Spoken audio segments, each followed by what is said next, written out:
Hello students, నిన్న మనము already golden rules of accounting ఏంటో చెప్పుకున్నాం. అలాగే గోల్డెన్ రూల్స్ని యూస్ చేస్తూ ఒక ఎంట్రీ కూడా మనము పాస్ చేసాము. అక్కడికి రివిజన్ చేసుకోండి, నెక్స్ట్ క్లాస్కి వెళ్దామని చెప్పాను.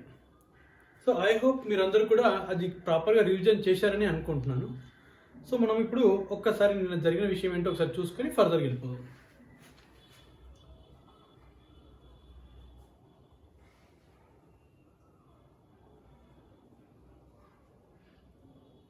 గోల్డెన్ రూల్స్ ఆఫ్ అకౌంటింగ్,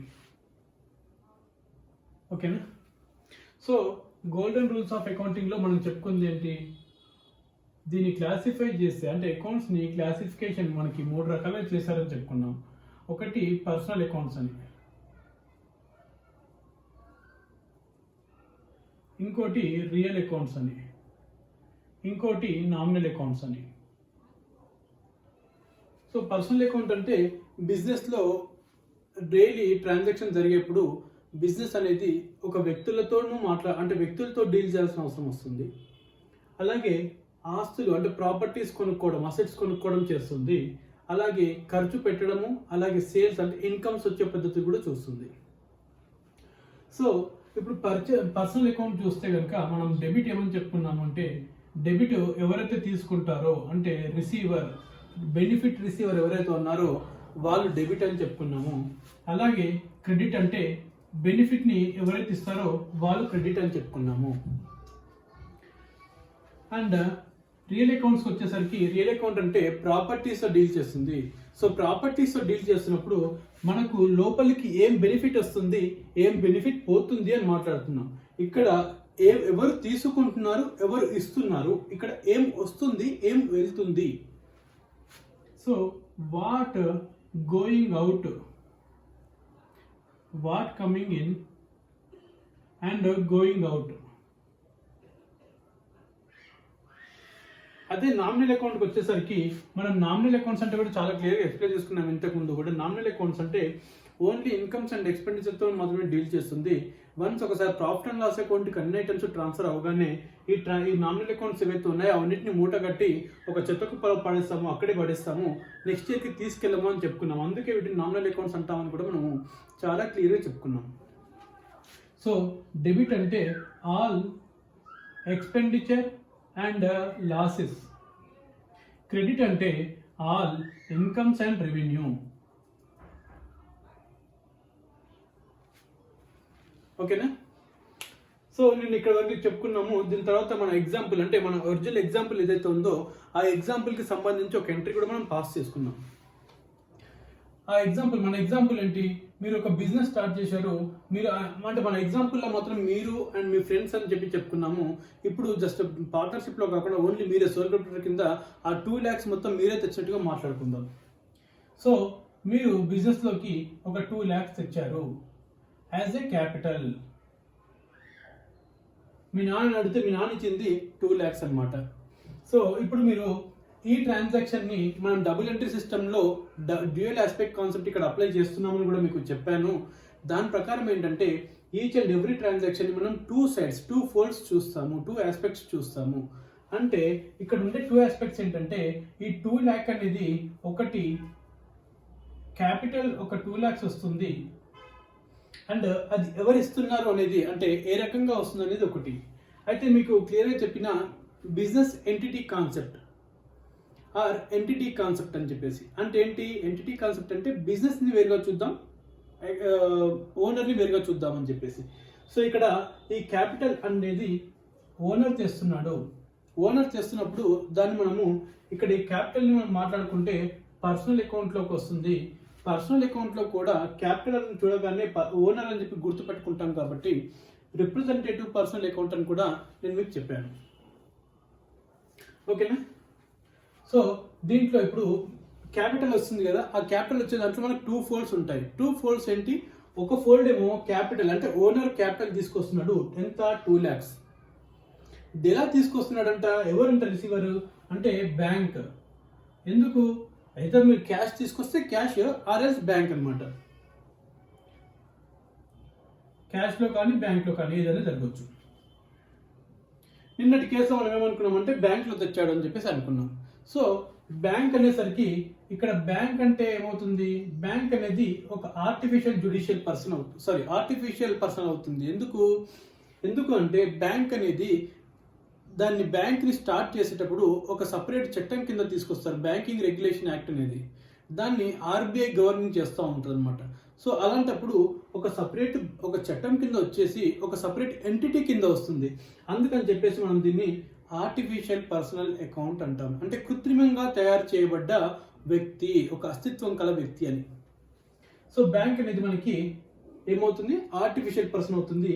అదే బ్యాంక్లో ఉండే మన బ్యాలెన్స్ ఏదైతే ఉందో అది మనకు ఆస్తి అవుతుంది. ఇక్కడ ఇప్పుడు మనకున్న టూ ఫోల్స్ ఏంటంటే, ఓనర్ మనకు క్యాపిటల్ అనే ఒక అప్పునిచ్చాడు. మీరు ఇప్పుడు ఒకటే ఊహించుకోవాల్సింది ఏంటంటే, మీరు పనిచేస్తుంది ఒక అకౌంటెంట్ లాగా. సో ఆ ట్రాన్సాక్షన్ మీ దగ్గరికి వచ్చింది రికార్డ్ చేయమని. మీరు ఇప్పుడు దాన్ని ఏ రకంగా రికార్డ్ చేస్తున్నారు అనేది మీరు ఆలోచించుకోవాలన్నమాట. సో ఇప్పుడు మీ దగ్గరికి ఇదే ట్రాన్సాక్షన్ వచ్చినప్పుడు మీరు ఎలా డీల్ చేయాలి?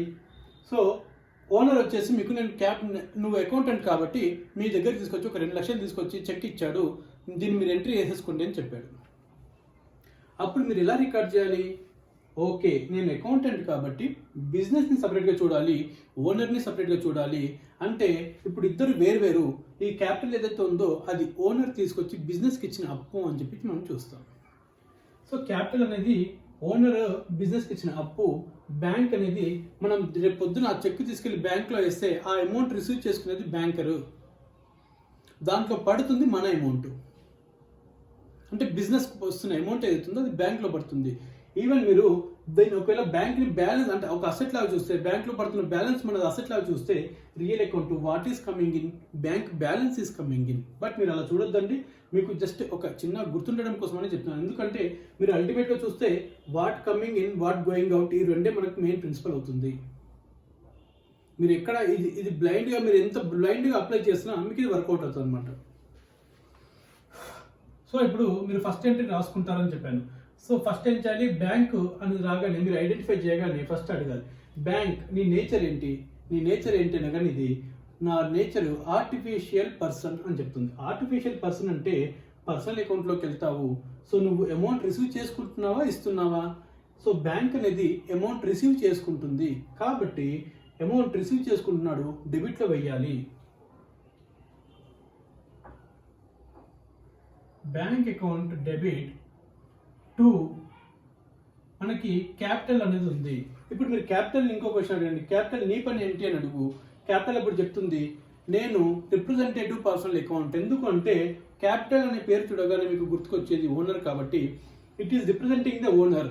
అంటే ఓనర్ అనేవాడు పర్సన్ మళ్ళీ, ఓకేనా? సో మళ్ళీ పర్సనల్ అకౌంట్ అప్లై చేస్తే ఓనర్ ఏం చేస్తున్నాడు, క్యాపిటల్ అనేది ఇస్తున్నాడు. So owner is the giver. So capital account is nothing but ఓనరే కాబట్టి, ఓనర్ ఇస్తున్నాడు కాబట్టి ఓనర్ని మీరు క్రెడిట్ చేయండి. ఎంత ఈ అమౌంట్ సేమ్ ఉంటుంది అన్నిటికీ కూడా. ఈ అమౌంట్ అనేది మానిటరీ ఐటమా కాదా అని చూడడం వరకే, అది ఒక ఆస్పెక్ట్ కాదు. ఆస్పెక్ట్ అనేది ఎప్పుడు ట్రాన్సాక్షన్స్లోనే ఉంటుంది. అయితే అది మనకు వస్తుందా వెళ్తుందా అంటే మనకి ఒకటి వస్తున్నప్పుడు ఇంకోటి డెఫినెట్గా వెళ్ళాల్సిన పరిస్థితిలోనే ఉంటుంది. కాబట్టి మీరు ఎప్పుడు దీంట్లోనే చూడాలి, అమౌంట్ అనేది ఎప్పుడు సేమ్గానే ఉంటుంది రెండింటికి. 2 lakhs and 2 lakhs.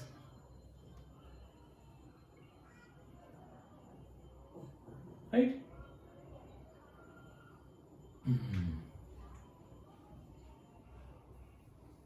So date, ఇక్కడ డేట్ అనుకుంటాం, ఇక్కడ పర్టికులర్స్, ఇక్కడ డెబిట్ అమౌంట్, ఇక్కడ క్రెడిట్ అమౌంట్, కింద ఆ ట్రాన్సాక్షన్ తాలూకు డీటెయిల్డ్ రాస్తాం అనమాట.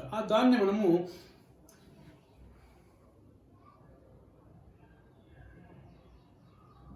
నరేషన్ అంటాము. దాన్ని మీరు రాసేయండి ఇక్కడ, being capital introduced by owner, amount rupees 2 lakh and entry passed. ఓకేనా? ఇది మనం ఫస్ట్ ఎంట్రీ రాసేసుకున్నాం. మనం బిజినెస్ స్టార్ట్ చేయడానికి కావాల్సిన 3 లక్షల్లో 2 లక్షలు మీరు తెచ్చారు. ఇంకొక 1 lakh కావాలి కదా, ఆ 1 lakh ఇప్పుడు మనకి మళ్ళీ రావాలి. ఆ 1 lakh ఎక్కడి నుంచి వస్తుంది? సో అది ఇప్పుడు తెచ్చిన లోన్ ఏదైతే ఉంటుందో నెక్స్ట్ వచ్చేది అది బ్యాంక్ వాడు ఇస్తున్న లోను. ఓకేనా, బ్యాంక్ వాడు మనకి బ్యాంక్ బ్యాలెన్స్ ఇస్తున్నాడు, అలాగే దానికి తగ్గట్టుగా బ్యాంక్ ఓడీనో లేకపోతే లైబిలిటీనో మనం రికార్డ్ చేస్తాము. ఓకేనా, ప్రస్తుతానికి మీరు ఆ ఎంట్రీని కూడా మనం పక్కన పెడతాము. జస్ట్ మనము సింపుల్గా ముందుకు వెళ్ళిపోదాము. సో ఫస్ట్ ఇన్వెస్ట్మెంట్ వచ్చిన తర్వాత మనం ఏమని చెప్పుకున్నాము, ఇన్వెస్ట్మెంట్ తీసుకున్నాడు, దాని తర్వాత బిజినెస్కి కావాల్సిన సెటప్ చేస్తున్నాడు. కాబట్టి ఫస్ట్ ఏం చేస్తాడంట, కంపెనీని అంటే బిజినెస్ సెటప్ చేయడానికి కావాల్సిన లీగల్ రిక్వైర్మెంట్స్ అన్నీ కూడా చూసుకున్నాడు, అవన్నీ కూడా అయిపోయాయి.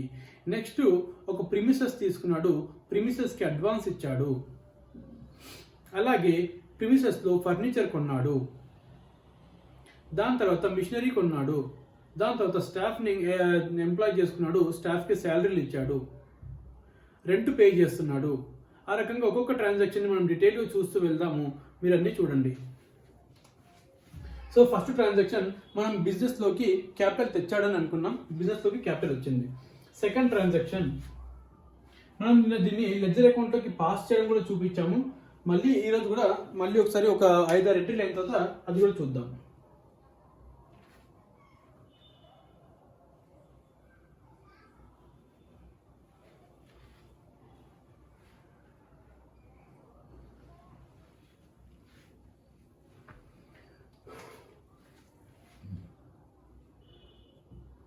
సెకండ్ ట్రాన్సాక్షన్ అసెట్స్ కొనుక్కుంటున్నాడు, ఏంటంట ఫర్నిచర్ కొన్నాడు, చైర్లు అవన్నీ కొనుక్కున్నాడు అనమాట. ఓకేనా, సో ఈ ఫర్నిచర్ కొన్నప్పుడు వీడు ఫర్నిచర్ కొన్నాడు, పర్చేజ్డ్ ఫర్నిచర్ ఫర్ 50,000. 50,000కి కొన్నప్పుడు దీంట్లో 2 ఆస్పెక్ట్లు చూడండి. మళ్ళీ ఏం చేశాడంట, ఫర్నిచర్ కొన్నాడంట 50,000కి. అక్కడ మనకి క్యాష్కి కొన్నాడా లేదంటే క్రెడిట్కి కొన్నాడా అని ఏం చెప్పట్లేదు, లేదంటే ఒక వ్యక్తి పేరు కూడా మెన్షన్ చేయట్లేదు. సో ఇమీడియట్గానే డబ్బులు ఇచ్చాడు, ఇమీడియట్గానే తెచ్చుకున్నాడు అని అనుకుంటాం. ఓకేనా, సో మన దగ్గర ఆల్రెడీ బ్యాంక్ అమౌంట్ బ్యాంక్లోనే ఉంది కదా అమౌంట్ అంతా, ఆ బ్యాంక్ని మనం ఇప్పుడు వాడుతున్నట్టు. ఫర్నిచర్ అడగండి, furniture what is your nature. Furniture చెప్తుంది నేను ఒక ఆస్తిని అంటే ప్రాపర్టీని, బిజినెస్కి కావాల్సిన ప్రాపర్టీని నేను. సో ప్రాపర్టీ అనగానే అది అసెట్ అవుతుంది. అసెట్ అంటే అది రియల్ అకౌంట్లోకి వెళ్తుంది. రియల్ అకౌంట్ ఏం చెప్తుంది, నీకు బిజినెస్ లోపలికి ఏదైతే వస్తుందో దాన్ని డెబిట్ చేయమంటుంది, బయటికి ఏదైతే వెళ్తుందో దాన్ని క్రెడిట్ చేయమంటుంది. సో ఇక్కడ ఉండే first aspect furniture, second aspect payment జరగడం అనమాట. అంటే పర్చేజ్ చేసినాం కదా, ఇది పర్చేజ్ జరిగినప్పుడు పేమెంట్ జరుగుతుంది, అది బ్యాంకు ద్వారా. సో ఇది సెకండ్ ఆస్పెక్ట్ అవుతుంది. సో ఫస్ట్ ఆస్పెక్ట్ ఏంటి, ఫర్నిచర్ మనం కొన్నాం, ఫర్నిచర్ అడిగితే అది రియల్ అకౌంట్ అంట, రియల్ అకౌంట్ కాబట్టి డెబిట్ చేయమంటున్నాడు. అదే బ్యాంక్ అకౌంట్, మళ్ళీ బ్యాంక్ అకౌంట్ దగ్గరికి వెళ్ళి బ్యాంక్ అడిగితే నేను ఆర్టిఫిషియల్ పర్సన్ని కాబట్టి నన్ను ఏం చేస్తావు, నేను పేమెంట్ ఇస్తున్న వాడిని కాబట్టి నన్ను క్రెడిట్ చేయమని చెప్పి చెప్తుంది. సో అప్పుడు ఏం చేస్తావు,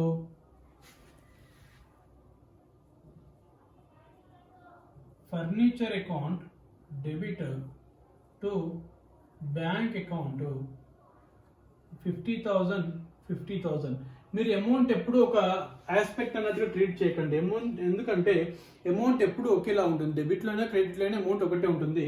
మీరు ఈ ట్రాన్సాక్షన్ అనలైజ్ చేసి దీంట్లోంచి 2 ఆస్పెక్ట్స్ మీరు తీయాలి.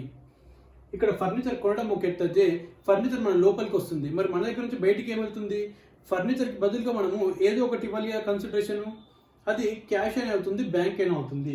సో ఇక్కడ మనం ఏది మెన్షన్ చేయలేదు కాబట్టి మన దగ్గర బ్యాంక్ బ్యాలెన్స్ ఉంది, అదే బ్యాంక్ బ్యాలెన్స్ అనుకుంటున్నాము. ఓకేనా, సో ఇక్కడ మనము కింద దీనికి ఎక్స్ప్లెనేషన్ రాస్తాము, ఆ ఎక్స్ప్లెనేషన్ నెరేషన్ అంటాము. Being furniture purchased for 50,000. మీకు నిన్న కూడా నేను చెప్పాను, కంపల్సరీగా ఒక బుక్ ఒక పెన్ను తీసుకోండి, నేను చెప్పేదంతా కూడా మీరు రికార్డ్ చేస్తూ ఉండండి, సో దట్ మీకు ఏంటంటే క్లియర్ అండ్ క్లారిటీగా ఉంటుంది అని చెప్పాను. మీరు ఎంట్రీ రాసేప్పుడు కూడా ఎలా రాయాలంటే జస్ట్ ఫస్ట్ వర్కింగ్ నోట్ రాసుకున్నట్టుగా రాసుకోండి. వర్కింగ్ నోట్లో ఫస్ట్ ఒక ట్రాన్సాక్షన్ని నేను మీకు ఎగ్జాంపుల్ చూపిస్తాను, ప్రతి ట్రాన్సాక్షన్ కూడా అలాగే రాయండి. ఫస్ట్ క్యాపిటల్ అనేది ఉంది, క్యాపిటల్ ఇంట్రడ్యూస్డ్, క్యాపిటల్ ఇంట్రడ్యూస్డ్ లో 2 ఫోల్డ్స్ ఏమేమి ఉన్నాయి, 2 ఆస్పెక్ట్స్ ఏమేమి ఉన్నాయి. ఫస్ట్ ఆస్పెక్ట్ వచ్చేసి capital, second aspect capital introduced by bank అనుకుందాం. ఓకేనా? ఫస్ట్ ఆస్పెక్ట్ వచ్చేసి క్యాపిటల్, సెకండ్ ఆస్పెక్ట్ వచ్చేసి బ్యాంకు. సో క్యాపిటల్ మీరు అడుగుతారు, క్యాపిటల్ మీరు నీ నేచర్ ఏంటని. క్యాపిటల్ అప్పుడు చెప్తుంది రిప్రజెంటేటివ్ పర్సనల్ అకౌంట్ అని. రిప్రజెంటేటివ్ పర్సనల్ అకౌంట్ అయితే రిప్రజెంటేటివ్ పర్సనల్ అకౌంట్ ప్రకారం రూల్ ఏంటి, గోల్డెన్ రూల్ ఏంటి, ఆ రూల్ ఇక్కడ రాసుకోండి. డెబిట్ రిసీవర్, క్రెడిట్ గివర్ అని చెప్పేసి. దాని తర్వాత ఇక్కడ క్యాపిటల్ అనేది బిజినెస్ లోపలికి వస్తుందా బయటికి వెళ్తుందా చూసుకోండి. క్యాపిటల్ అనేది ఏం చేస్తుంది, ఓనర్ని రిప్రజెంట్ చేస్తుంది. కాబట్టి ఓనర్ మనకి ఇస్తున్నాడు, తీసుకోవట్లేదు, కాబట్టి ఓనర్ని మనము క్రెడిట్ చేయాలి అని చెప్పేసి లాస్ట్లో ఫైనల్గా రిజల్ట్ రాసుకోండి. ఒక 10 ట్రాన్సాక్షన్స్ మీరు అలా క్లియర్గా రాసేసరికి మీకు క్లారిటీ అనేది మీ మైండ్లో వస్తుంది అనమాట. అప్పుడు ఎంట్రీ చూడగానే మీరు ఏంటనేది చెప్పేస్తారు. నెక్స్ట్ బ్యాంక్ని అడగండి, బ్యాంక్ నీ నేచర్ ఏంటి అని. అప్పుడు బ్యాంక్ కూడా చెప్తుంది నేను ఆర్టిఫిషియల్ పర్సన్ అని. అప్పుడు ఆర్టిఫిషియల్ పర్సన్ అంటే మళ్ళీ సేమ్ రూల్ రాయండి. రూల్ రాసిన తర్వాత దానికి ఇచ్చే ఎఫెక్ట్ అప్పుడు ఇవ్వండి. బ్యాంక్ ఈజ్ రిసీవర్ కాబట్టి receiver, hence we are recording it on debit side అని చెప్పి రాసుకోండి. ఇది ఫస్ట్ ట్రాన్సాక్షన్. సెకండ్ ట్రాన్సాక్షన్కి మళ్ళీ same furniture purchased. So furniture purchased for by paying bank అంటే చెక్ అన్నాడు అనుకోండి. కాబట్టి దీంట్లో ఇప్పుడు మనకి 2 ఆస్పెక్ట్స్ ఉన్నాయి. ఒకటి మన లోపలికి, మన బిజినెస్ లోపలికి వస్తుంది ఫర్నిచరు, రెండవది మన బిజినెస్ నుంచి బయటికి వెళ్తుంది, అంటే మీరు రఫ్గా చూసుకుంటే అలా వస్తుంది అనమాట బ్యాంక్. సో 2 ఆస్పెక్ట్స్ ఉన్నాయి. ఇప్పుడు దీన్ని మీరు క్లియర్గా అడగండి, ఫర్నిచర్ నీ నేచర్ ఏంటని అడగండి. ఫర్నిచర్ అప్పుడు చెప్తుంది నేను ఒక ఆస్తిని కాబట్టి, అసెట్ని కాబట్టి నా నేచర్ రియల్ అకౌంట్ అని చెప్తుంది. అప్పుడు రియల్ అకౌంట్ అంటే రియల్ అకౌంట్ ఫార్ములా అంటే రియల్ అకౌంట్ రూల్ ఏంటో రాయండి. What is coming in, what is going out. So furniture అనేది బిజినెస్ లోపలికి వస్తుంది కాబట్టి దీన్ని డెబిట్ చేయండి. అండ్ బ్యాంక్ అనేది బయటికి వెళ్తుంది అంటే బ్యాంక్లోంచి మనం చెక్ ఇచ్చాము, వాడు తీసుకెళ్ళి ఆ చెక్ని బ్యాంక్లో ప్రజెంట్ చేసుకుంటున్నాడు, బ్యాంక్ కూడా పేమెంట్ చేస్తున్నాడు కాబట్టి బ్యాంక్ని మనం క్రెడిట్ చేస్తున్నాము. ఈ రకంగా మీరు ఇవన్నీ క్లియర్గా ఫాలో అయినట్టయితే కనుక మీకు క్లియర్ కట్ క్లారిటీ. ఈవెన్ నేను డైరెక్ట్గా మీకు ఒకటే చెప్తున్నాను, ఇంటర్ ఫస్ట్ ఇయర్లోనే మీరు సిఏ వాళ్ళతో మీరు కంపీట్ అవుతారు. సిఏ సిపిటి వాళ్ళతో మీరు కాంపిటెన్స్ డెఫినెట్గా ఇవ్వగలరు. నేను చెప్పినట్టుగా మీరు ఇలాగే రాస్తూ ఉండండి. అట్లీస్ట్ ఒక 20 ట్రాన్సాక్షన్స్ మీరు ఈ రకంగా ఫాలో అవ్వండి. డెఫినెట్గా మీరు సిఏ వాళ్ళకి కూడా ఏంటి అంటే మీరు క్లియర్ కట్ కాన్సెప్ట్తో సహా మీరు ఎక్స్ప్లెయిన్ చేయగలరు.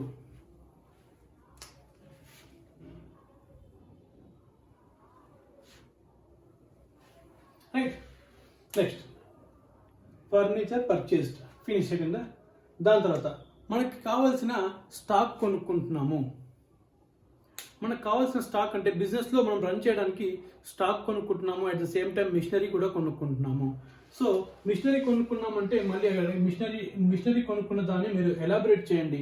మిషనరీ పర్చేస్డ్ త్రూ బ్యాంక్ అంటే బ్యాంక్ ద్వారా పేమెంట్ చేయడం ద్వారా మనం మిషనరీ కొన్నాము అని చెప్తున్నాము. ఇక్కడ మీరు ఒకటి ఆలోచించండి, దీంట్లో 2 ఆస్పెక్ట్స్ ఏమున్నాయి. ఒకటి మిషనరీ ఏదైతే ఉందో అది మన బిజినెస్లోకి వస్తుంది. సెకండ్ థింగ్ బ్యాంక్ బ్యాలెన్స్ ఏదైతే ఉందో అది తగ్గిపోతుంది. అంటే 2 ఆస్పెక్ట్స్, ఒకటి మిషనరీ, ఇంకొకటి బ్యాంక్. మిషనరీ ఏదైతే ఉందో దాన్ని మీరు అప్పుడు అడగండి. అప్పుడు అడిగితే అది రియల్ అకౌంట్ అని చెప్తుంది. ఎందుకంటే అది ప్రాపర్టీ కాబట్టి అది అసెట్ అవుతుంది. అసెట్ అంటే రియల్ అకౌంట్ అవుతుంది.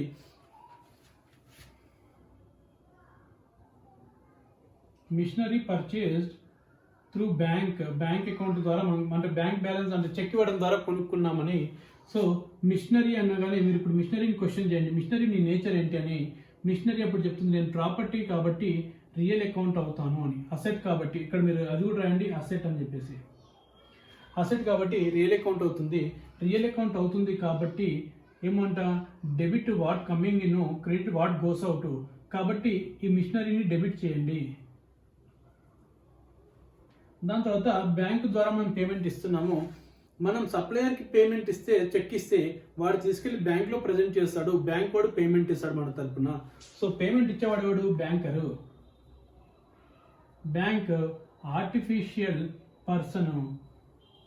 సో మనం పర్సనల్ అకౌంట్ యొక్క ప్రిన్సిపల్కి వెళ్తే debit is the receiver, credit is the giver. So అప్పుడు ఏం చేస్తాం, దీన్ని బ్యాంక్ కొన్ని క్రెడిట్ చేయండి అంటాము. అప్పుడు వెళ్తే ఎంట్రీ రాసుకుంటే machinery account debit to bank account, ఇది 1 lakh అనుకోండి. ఓకేనా, ఇప్పటికి ఎంత అయిపోయింది మనకి, 2 lakhs అంటే 1,50,000 అయిపోయింది.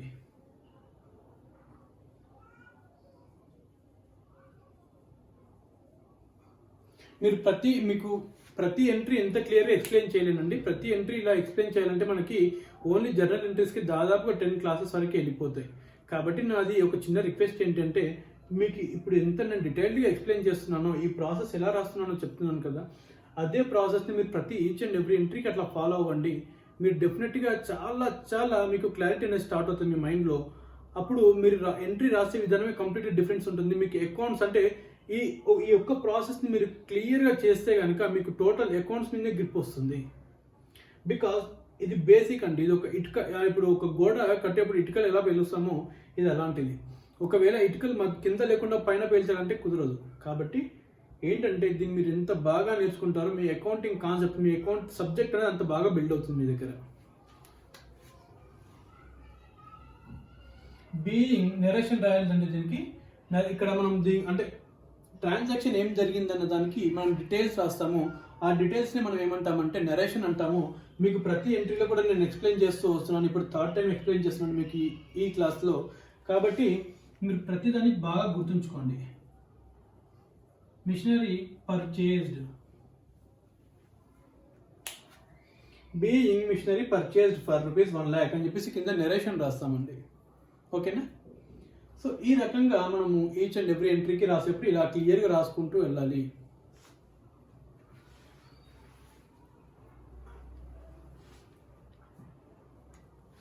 మీరు ఇలా నెక్స్ట్ ఇవి ఎగ్జాంపుల్స్ ఒక 3 ఎంట్రీలు చెప్పాను కదా, మీరు ఒకసారి దీన్ని చూస్తుండండి. మనము నెక్స్ట్ క్లాస్ అంటే ఒక ½ an hourలో మనం మళ్ళీ కలుద్దాము. ఆ క్లాస్లో మనం మీ టెక్స్ట్ బుక్లో వచ్చిన ఎంట్రీస్ ఏవైతే ఉన్నాయో అవన్నీ ఒకసారి చూసేద్దాం.